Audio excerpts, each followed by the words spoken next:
hajat? Jelas enggak dong. Yang punya hajat sudah, dia punya hajat, dia sudah, tugasnya yang punya hajat adalah mengatur masalah undangan tamu dan sebagainya. Yang punya hajat enggak menyelenggarakan keamanan.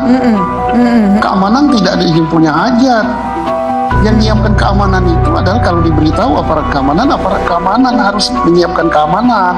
Pak Didi Mulyadi tidak terlalu banyak ya tanggung jawabnya di sini karena dia mengadakan pesta, gitu. Dia mengadakan pesta, tamu berdatangan kan bukan tanggung jawab dia. Orang tidak diundang pun datang bukan tanggung jawab dia, tapi aparat keamanan yang harus mempersiapkan itu. Terlalu banyak itu tanggung jawab daripada yang punya kerja. Nanti kalau tanggung jawab beban ini dibebankan pada yang punya kerja, orang nggak mau punya kerja semua. Dia sudah punya kerja, sudah minta pengamanan, tahu-tahu ada peristiwa terjadi, yang punya kerja yang bertanggung jawab, ya ini nggak masuk akal.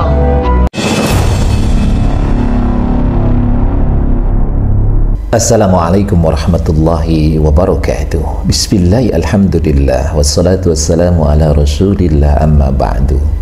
Selamat berjumpa kembali di AJ Dakwah TV. Semoga kita semua senantiasa diberikan kesehatan dan keberkahan oleh Allah Subhanahu wa Ta'ala. Amin ya Allahu ya Rabbal Alamin.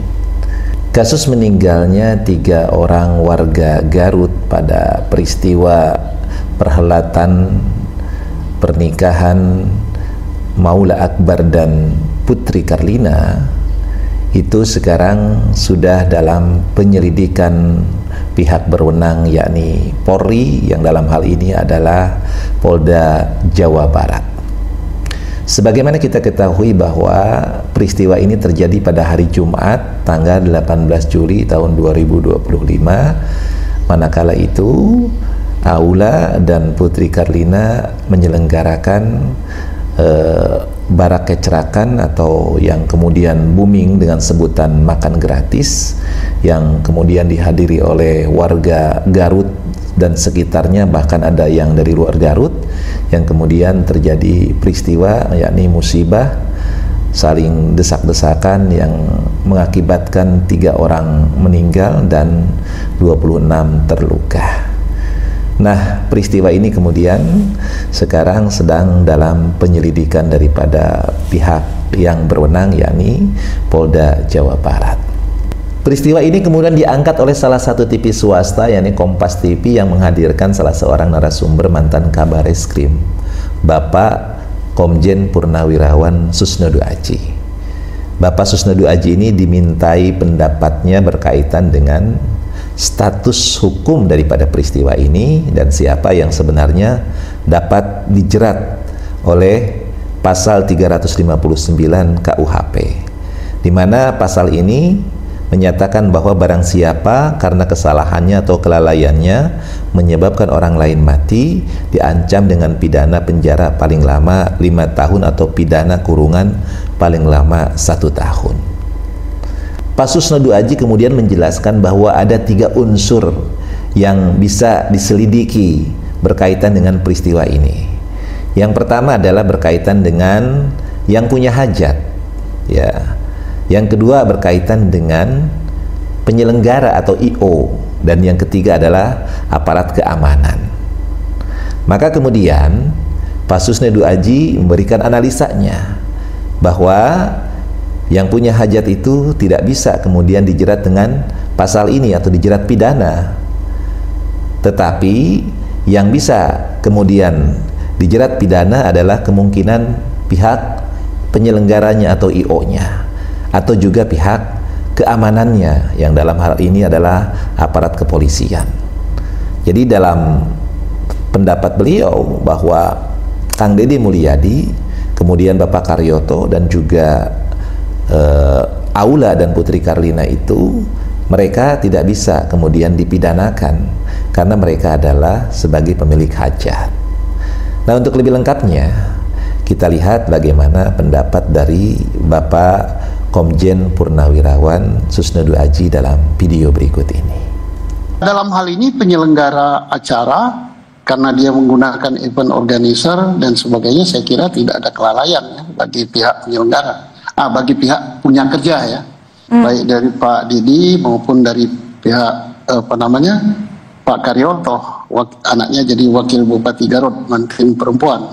Ya, kelalaiannya mungkin dari pihak penyelenggara, tapi itu pun harus dicari yang benar-benar apakah betul pihak penyelenggara yang bertanggung jawab, event organisernya, atau event organisernya hanya bertanggung jawab pada jalannya acara. Jadi dalam hal ini kita juga perlu pertanyakan, apakah Polres Garut sudah memprediksi secara prediksi intelijen dari Polres Garut melihat figur daripada Pak Didi, melihat figur daripada Pak Karyoto, misalnya melihat figur dari mantan perempuan wakil bupati dan mantan laki-laki sebagai anggota DPRD Jawa Barat. Berarti jelas ini akan ramai pestanya. Maka rencana pengamanan yang dia buat sejauh apa? Maka saya sangat senang ini kan bahwa ini ditarik di Polda Jawa Barat. Karena Polda akan menyelidiki juga intern Polri.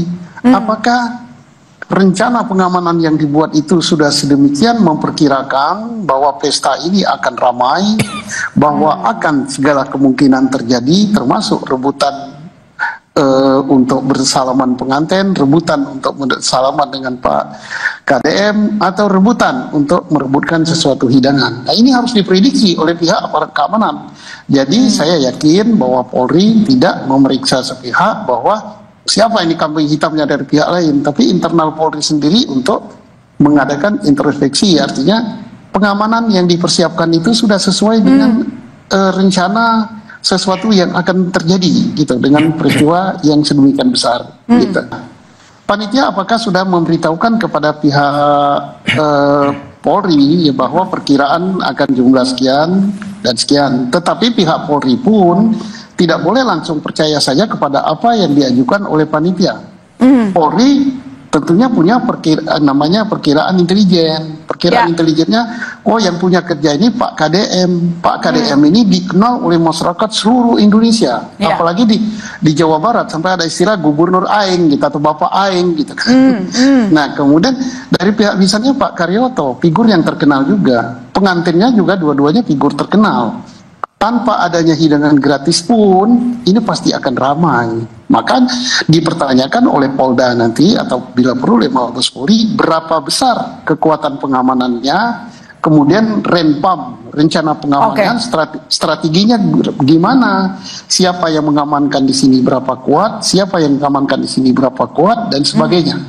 Nah, kalau itu tidak cukup, berarti ada semacam kelalaian. Yang punya hajat jelas enggak dong. Yang punya hajat sudah, dia punya hajat, dia sudah, tugasnya yang punya hajat adalah mengatur masalah undangan, tamu, dan sebagainya. Yang punya hajat enggak menyelenggarakan keamanan.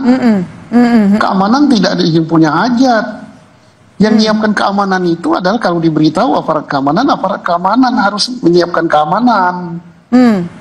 Dalam hal ini siapa? Ya, termasuk misalnya Polri dengan Pol PP-nya diberitahu juga apa tidak. Tapi Pol PP kalau ada itu di bawah kendali Polri. Nah, termasuk juga di sini misalnya event organisernya. Apakah event organisernya betul dia yang menyiapkan makan siang gratis dan sebagainya, dan apakah itu diinformasikan kepada aparat keamanan apa tidak gitu. Dalam peristiwa ini Pak Susno, Anda melihatnya seperti apa? Apakah Polri sudah cukup transparan atau belum? Tergantung hasil pemeriksaan, saya tidak tahu ya, karena saya tidak tahu berapa kekuatan pengamanan terbuka, berapa kekuatan pengamanan tertutup, berapa brimob yang dikeluarkan di situ, berapa sabara, berapa lalu lintas. Kalau hanya 2-3 orang saja atau hanya 10-20 orang ya jelas nggak mampu gitu. Pak Didi Mulyadi tidak terlalu banyak ya tanggung jawabnya di sini karena dia mengadakan pesta gitu. Dia mengadakan pesta, tamu berdatangan kan bukan tanggung jawab dia. Orang tidak diundang pun datang bukan tanggung jawab dia, tapi aparat keamanan yang harus mempersiapkan itu. Nah, adapun Polri telah memeriksa 10 saksi itu untuk memeriksa segala kemungkinan. Apakah di dalam pesta ini ada hal-hal yang di luar perencanaan Pak Didi Mulyadi dan Pak Karyoto yang dilakukan oleh pihak-pihak tertentu. Siapa tahu kan ada simpatisannya Pak Gubernur Jawa Barat ya, yang punya acara Pak KDM. Misalnya masing-masing kabupaten menyelenggarakan makan siang gratis dengan punya stand tersendiri, tapi di luar pengetahuan yang punya kerja, di luar pengetahuan aparat keamanan, itu yang harus diselidiki. Urgen apa, seterdesak apa pihak dari punya hajat seperti Didi Mulyadi untuk diperiksa? Dia periksa paling sebatas apakah yang kegiatan-kegiatan di lokasi atau di stan itu yang menyebabkan meninggalnya atau melayangnya jiwa orang lain itu sepengetahuan dia apa tidak. Nah kalau tidak sepengetahuan maka itu siapa yang adakan itu akan dicari oleh Polri gitu. Jadi tidak terlalu banyak itu tanggung jawab daripada yang punya kerja. Nanti kalau tanggung jawab beban ini dibebankan pada yang punya kerja, orang nggak mau punya kerja semua. Dia sudah punya kerja, sudah minta pengamanan, tahu-tahu ada peristiwa terjadi, yang punya kerja yang bertanggung jawab. Ya ini nggak masuk akal. Dari pernyataan Pak Susnodo Aji tadi, maka kita kemudian bisa mengambil kesimpulan. Yang pertama adalah bahwa yang punya hajat, yakni Kang Deddy Mulyadi beserta dengan Bapak Kapolda Metro Jaya, Bapak Irjen Polisi Karyoto, dan juga tentu di sini adalah kedua pasangan, yakni Maula Akbar dan juga Putri Karlina itu tidak bisa kemudian dipidanakan, ya, karena mereka adalah pemilik hajat. Nah, yang kemungkinan bisa dipidanakan dengan pasal ini adalah pihak penyelenggara I.O. dan juga pihak aparat keamanan dianggap melalaikan atau berbuat lalai atau berbuat kesalahan. Ya, kalau pihak I.O. misalnya dia tidak berkoordinasi dulu ya dengan pihak kepolisian, atau dalam analisanya Bapak Susnodo Aji ini bahwa kemungkinan adalah yang bisa kemudian dikenakan pasal ini adalah pihak aparat keamanan, karena seharusnya pihak keamanan itu dia bisa memperhitungkan, dan tanggung jawab keamanan pada satu kejadian atau pada satu acara itu ada di beban pihak keamanan. Maka kalau sampai terjadi hal ini, secara otomatis pihak keamanan itulah yang bertanggung jawab terhadap kelancaran daripada acara tersebut. Berdasarkan pendapat dari Bapak Susnodo Aji, maka kita cukup tenang dan yakin bahwa Kang Deddy Mulyadi beserta dengan Bapak Karyoto dan juga Putri Karlina dan Maula Akbar itu tidak akan kemudian dijerat dengan pasal yang berkaitan dengan peristiwa ini, pasal 359 KUHP. Jadi dalam hal ini insya Allah Kang Deddy Mulyadi itu akan aman, tidak akan terjerat dengan kasus hukum. Peristiwa ini itu adalah musibah, bukan karena kesengajaan, bukan karena kesalahan, bukan karena kelalaian, tetapi ini adalah murni musibah yang memang terjadi ketika Allah berkehendak. Jadi tudingan-tudingan terhadap Kang Deddy Mulyadi dan juga keluarga besar itu terbantahkan dengan bagaimana Bapak Susnodo Aji menjelaskan secara detail status hukum dan upaya-upaya hukum dalam rangka mencari siapa yang lalai dalam peristiwa ini. Nah, mudah-mudahan apa yang disampaikan Pak Susnodo Aji akan membuat masyarakat Jawa Barat tenang, pihak Kang Deddy Mulyadi beserta keluarga juga tenang, karena kita yakin peristiwa ini itu adalah musibah, bukan karena kesengajaan, bukan karena kesalahan, bukan karena kelalaian, tetapi ini adalah murni musibah yang memang terjadi ketika Allah berkehendak. Mudah-mudahan video ini bisa memberikan manfaat. Allahu muwaffiq ila aqwamit thoriq. Assalamualaikum warahmatullahi wabarakatuh.